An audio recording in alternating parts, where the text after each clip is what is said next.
For the repair of the Alfa Laval EPC50 I/O board, the following procedures were necessary: replacement of various electronic components and general cleanup of the unit. For testing, we add a spare OP board to the unit and a 24-volt DC power supply.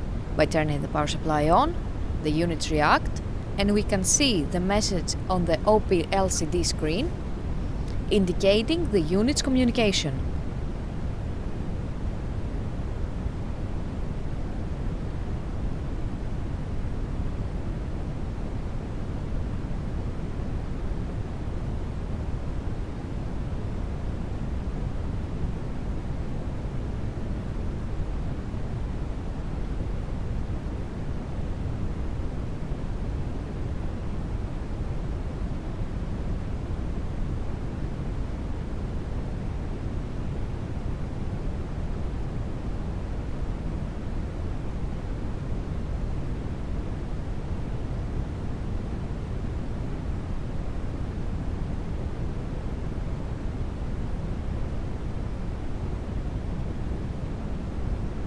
No further testing is possible due to lack of additional units.